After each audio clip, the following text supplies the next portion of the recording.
Voilà, c'est celui-là. Et donc, on va parler l'azote au niveau du sol. Donc, je vais demander à Pascal Guilbault de la Chambre d'agriculture de Gironde de venir nous faire l'état des lieux. Le pointeur, c'est le rouge. Le pointeur, c'est le rouge. Oui, le rouge. Bien, bonjour à tous. Merci aux organisateurs de m'avoir invité. Donc, Pascal Guilbault, je suis responsable des expérimentations au service vignes-vins de la Chambre d'agriculture de la Gironde. Et donc, on m'a proposé d'intervenir aujourd'hui sur l'apport de l'azote au sol.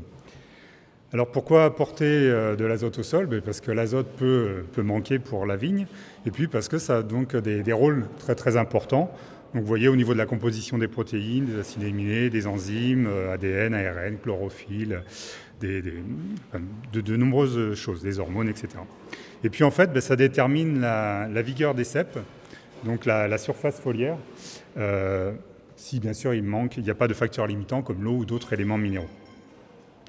Alors une particularité de l'azote, c'est qu'il n'est pas présent dans la roche-mère. Donc il provient de la minéralisation au niveau du sol de la matière organique et dans une certaine mesure de la fixation, qu'elle soit symbiotique ou non, de l'azote atmosphérique donc par certains micro-organismes du sol. Alors je ne vais pas rentrer dans les détails du cycle de l'azote, mais là schématiquement, donc vous voyez qu'au niveau de la vigne, bien sûr, il y a les raisins qui sont exportés de la parcelle et donc les sarments, s'ils sont laissés, les feuilles, les racines et les herbes, donc, deviennent de la matière organique fraîche, donc qui retourne au sol et qui va se minéraliser ou être humifié, donc avec l'humus ensuite qui va se minéraliser de manière beaucoup plus lente, de l'ordre de 1 à 2% par an. Donc dans les deux cas, vous voyez qu'on arrive à de l'azote minéral, tout d'abord sous forme d'ammonium, NH4+, et puis par nitrification, les nitrates, NO3-, donc qui sont la forme qui va être préférentiellement absorbée par la vigne. Donc les nitrates passent dans la solution du sol et vont être absorbés par la vigne, ou comme c'est chargé négativement, donc non retenu par le complexe argilo-humique, seront lessivés. Alors s'il y a des manques d'azote, le plus simple, on peut penser donc c'est d'apporter des engrais directement minéraux, mais donc ça, vous savez que c'est pas, comme vient de le dire Philippe, c'est pas autorisé en viticulture biologique. Donc la seule possibilité, c'est d'apporter donc de la matière organique, mais qui va donc devoir se minéraliser avant de pouvoir apporter de l'azote. Rapidement, donc sur ce schéma, vous voyez donc en rouge l'azote qui est absorbé par la vigne. Donc vous voyez avec deux pics d'absorption, au stade petit pois et véraison. Et en bleu, donc l'azote qui est libéré par le sol. Donc vous voyez qu'il peut y avoir des décalages entre les pics et suivant la fourniture de l'azote, il peut y avoir donc des manques de l'azote, donc qui vont engendrer des carences azotées. Alors quelles sont les conséquences d'une carence en azote? Si elle est récurrente, on peut arriver à un affaiblissement des pieds.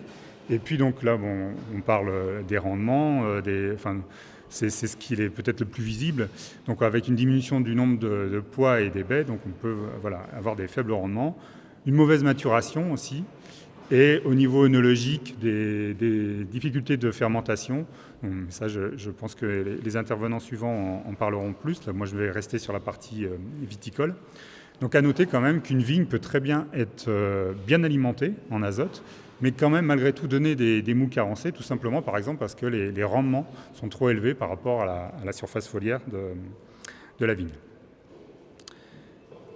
Alors j'ai essayé de vous mettre de manière assez exhaustive ici toutes les choses qui peuvent agir sur le rendement. Vous voyez qu'il y a beaucoup de choses qui peuvent agir sur le rendement. La fertilisation, bien sûr, l'enherbement qui peut venir en concurrence avec la vigne, le matériel végétal, la densité de plantation, le climat, donc le climat de la zone de viticole, le climat de l'année passée, on l'oublie un peu trop souvent, mais vous savez que peut-être la majorité du rendement va être réalisée à l'année N-1 avec la formation des inflorescences, l'influence de l'année en cours, etc. L'âge de la vigne, la taille, les maladies qui peuvent donc diminuer le rendement, et puis en fin d'itinéraire, le type de vendange, le type de pressurage.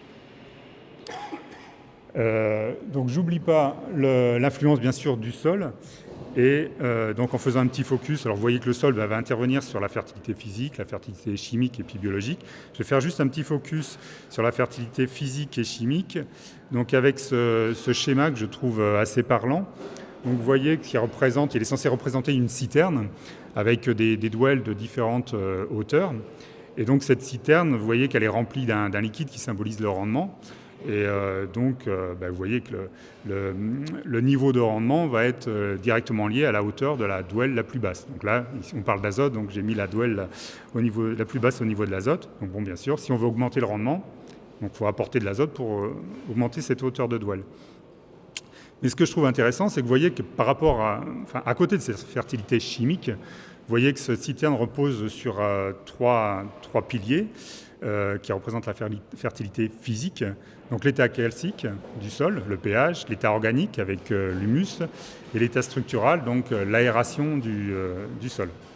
Donc vous vous doutez que si un de ces pieds est bancal, c'est toute la citerne là, qui se casse la figure. Et donc là, vous voyez qu'il est beaucoup plus important déjà de bien régler la fertilité physique avant de s'attaquer à la fertilité chimique.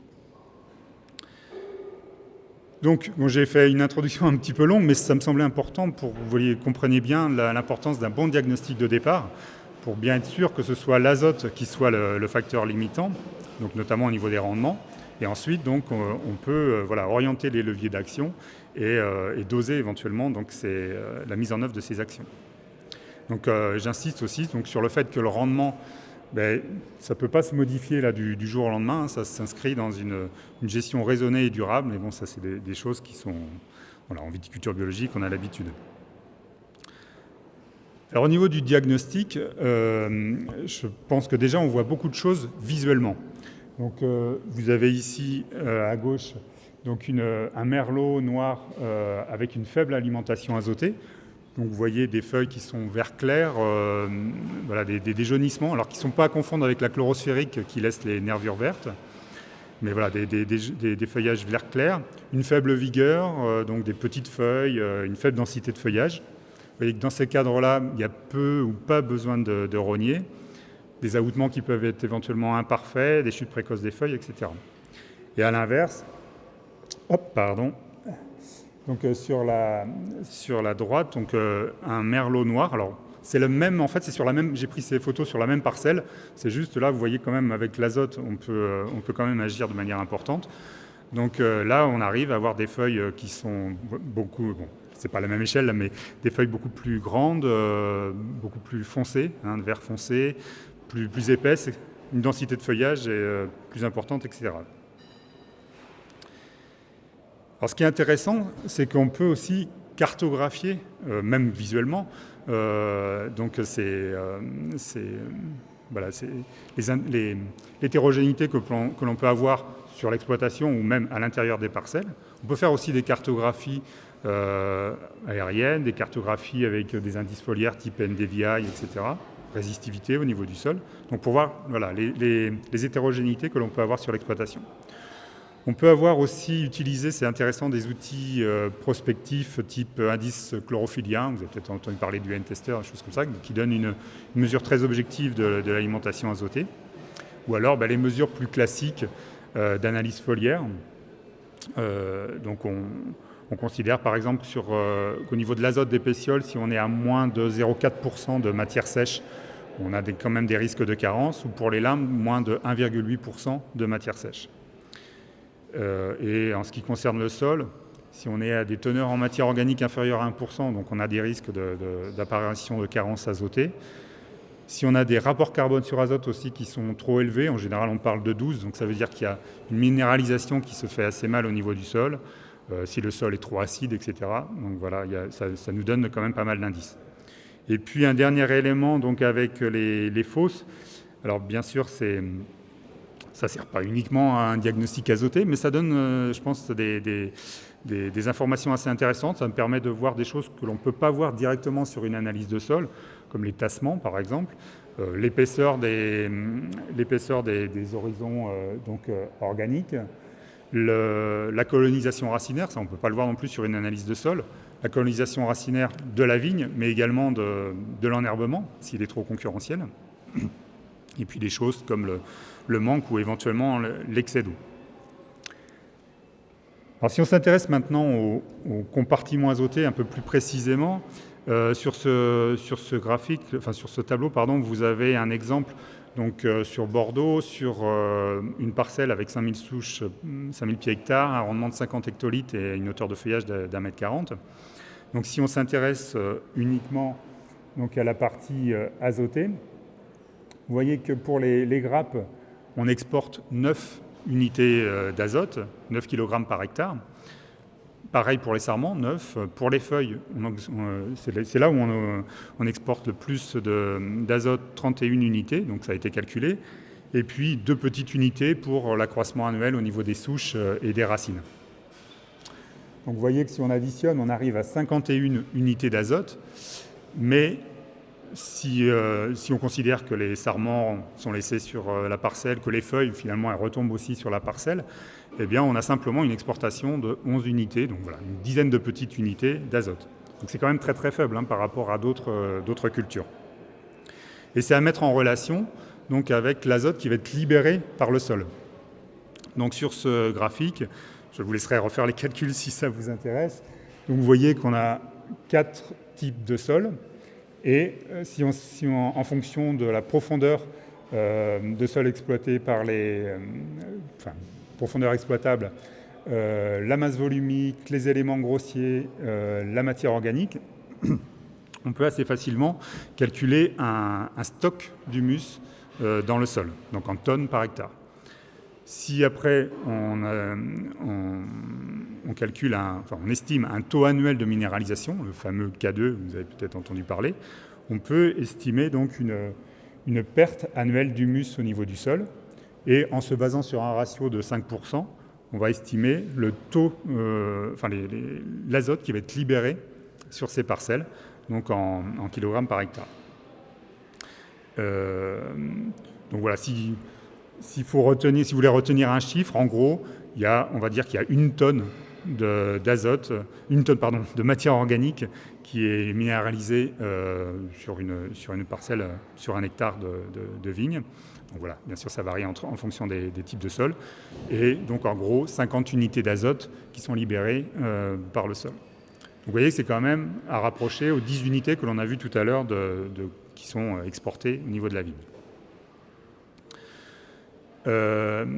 Un petit focus sur ce graphique qui me semble intéressant, donc qui montre l'assimilabilité des éléments au niveau du sol en fonction du pH. Donc aujourd'hui, on s'intéresse à l'azote. Vous voyez que le maximum d'assimilabilité des nitrates se fait entre 6,5 et 7 au niveau du pH.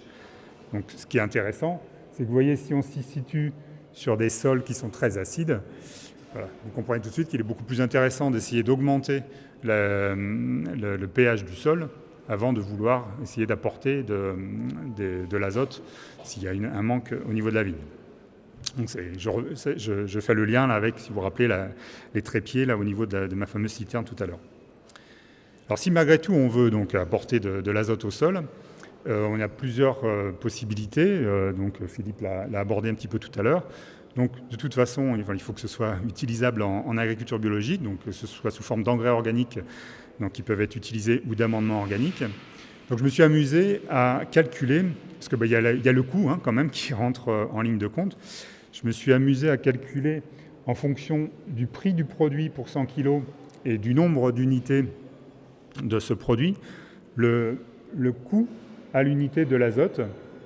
Et en me basant sur le coût des fournitures, vous connaissez peut-être, j'espère, c'est un guide très très intéressant, le coût des fournitures en viticulture, les dernières versions, celle de 2017. Et donc j'ai comparé ces prix à la perlurée, donc un engrais simple, là qui ne peut pas être utilisable en viticulture biologique, vous voyez qui est de l'ordre de 1 € l'unité. Donc en fonction des produits, vous voyez un amendement organique avec un coût à l'unité de 2,4 €, un engrais organique à 4, 6, 8, 10. Enfin, j'ai pris quelques exemples. La majorité au niveau du coût des fournitures là, se situe, que ce soit pour les engrais ou les amendements organiques, on va dire à une dizaine d'euros l'unité. Et vous voyez qu'il y a même des cas où on arrive à des prix très très importants, hein, plus de 130 € pour un engrais organique liquide, et même plus de 260 € pour un amendement organique enrichi en acide aminé. Alors bien sûr, hein, je calcule simplement le prix de l'unité d'azote si on voulait utiliser le produit uniquement pour un intérêt azoté. C'est bien sûr pas le cas, mais ça donne quand même une idée. Et vous voyez quand même des variations de plus de 1 à 100, simplement pour des produits qui sont utilisables en agriculture biologique. Alors, chose qui est quand même importante, je reprends le schéma de tout à l'heure, au niveau de la biodisponibilité de l'azote, elle va être variable, bien sûr, en fonction des types d'apports. Au niveau des engrais organiques, on peut arriver jusqu'à 100% de biodisponibilité dès la première année. Et sur des composts, sur des amendements organiques très compostés, très stabilisés, très mûrs, on va plutôt être de l'ordre d'une dizaine de pourcents seulement, hein. Donc ça, c'est à prendre en compte forcément dans le choix du produit, par rapport aux objectifs que l'on a donc, au niveau de l'apport azoté. Donc au niveau des choix des amendements organiques, donc il faudra tenir compte, alors j'ai mis quelques critères, hein, qui peuvent permettre, parce que c'est quand même pas simple, hein, de choisir les amendements organiques. On peut tenir compte du taux de matière organique sur brut, vérifier que ce n'est pas de l'eau que l'on achète, mais bien de la matière organique. La proportion de matière organique qui est susceptible de donner de l'humus, donc c'est donné par un indicateur qui s'appelle l'ISMO, l'indice de stabilité de la matière organique. La teneur en éléments fertilisants, l'origine des matières organiques, les processus de transformation, est-ce que c'est composté, pas composté, les labels, certifications, et comme on l'a vu avant, bien sûr, le prix. Un petit focus sur l'influence des engrais verts. Vous savez que les engrais verts, c'est un couvert végétal qui permet, une fois restitué au sol, d'améliorer la fertilité. Dans le cadre de notre thématique, la thématique qui nous intéresse aujourd'hui de l'azote, il y a notamment les fabacées, donc les légumineuses qui sont très importantes, très intéressantes parce qu'elles ont la particularité de pouvoir présenter des symbioses avec des bactéries donc fixatrices d'azote, donc au niveau des racines. Alors, un schéma, donc là c'est une étude sur une station légumière du CTIFL. Vous voyez le surplus de minéralisation, donc par rapport à un sol nu, lié à l'enfouissement de ces engrais verts, donc en kilogrammes d'azote par hectare. Alors là, on se situe, hein, sur une station légumière. Bon, moi, je fais juste une extrapolation, hein, très grossière, mais si on veut rapporter ça à la vigne, considérant que les sols viticoles vont être moins riches en matière organique, moins fertiles, et puis bien sûr, l'engrais vert peut être apporté simplement dans l'interrang. Je pense qu'en gros, il faut diviser par 3 ces chiffres.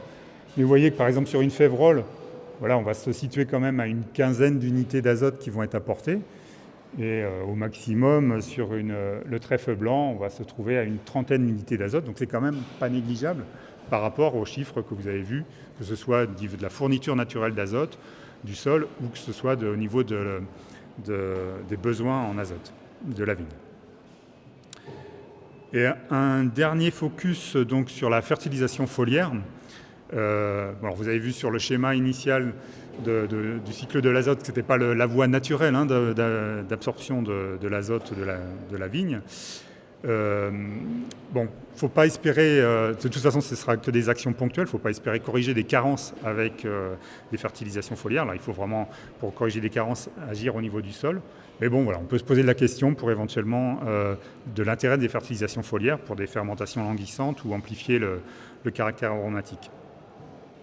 Au niveau de la date d'apport, le plus intéressant, c'est à l'arrêt de croissance, puisque c'est à cette période-là que l'azote va être préférentiellement orienté vers les grappes.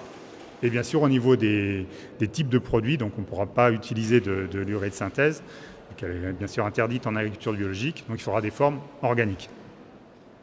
Alors en conventionnel, on est de l'ordre d'une dizaine à une vingtaine d'unités par hectare, mais les produits en agriculture biologique donc, sont des concentrations qui sont plus faibles qu'en viticulture conventionnelle. Donc il faut en apporter quand même beaucoup si on veut arriver à ces doses-là, et on a dans ce cas-là des risques de brûlure. Et il y a le problème aussi du coût. Donc je reviens à ma référence de tout à l'heure du coût des fournitures en viticulture 2017. Donc vous voyez que pour les produits à dominante urée, donc, qui ne sont pas autorisés en viticulture biologique, on est de l'ordre d'une dizaine d'euros l'unité d'azote. Si on passe au niveau de l'azote organique, alors il n'y a que 2 références dans le coût des fournitures 2017, mais quand même vous voyez qu'il y a un produit qui est à 90 euros l'unité et l'autre à 250 euros l'unité. Donc je vous laisse faire le calcul si on veut apporter ne serait-ce que 10 unités d'azote. Et donc j'ai déjà arrivé à mes 20 minutes, donc en conclusion, très rapidement, donc vous avez vu que les besoins en azote étaient quand même très faibles, mais que les carences pouvaient être préjudiciables. Alors si on veut faire une correction rapide, on apporte juste des engrais organiques. Une correction plus durable, il est préférable d'apporter de la matière organique qui va pouvoir générer de l'humus. Vous avez vu quand même qu'il ne fallait pas sous-estimer les autres moyens de maintenir ou d'augmenter même la fertilité du sol. Déjà conserver les sarments, l'intérêt des engrais verts, notamment des légumineuses. Et puis je réinsiste à nouveau sur l'importance de bien s'assurer que la carence c'est bien de lier simplement à l'azote, ce qui n'est pas lié à un mauvais fonctionnement du sol. Bien vérifier que le sol n'est pas trop acide, qu'il n'y a pas de mauvaise alimentation hydrique, le sol est trop tassé, ce n'est pas un enherbement qui est trop concurrentiel, mauvais rapport feuilles-fruits, etc., etc. Voilà, je m'arrêterai là et je vous remercie beaucoup pour votre attention. Merci Pascal. Donc...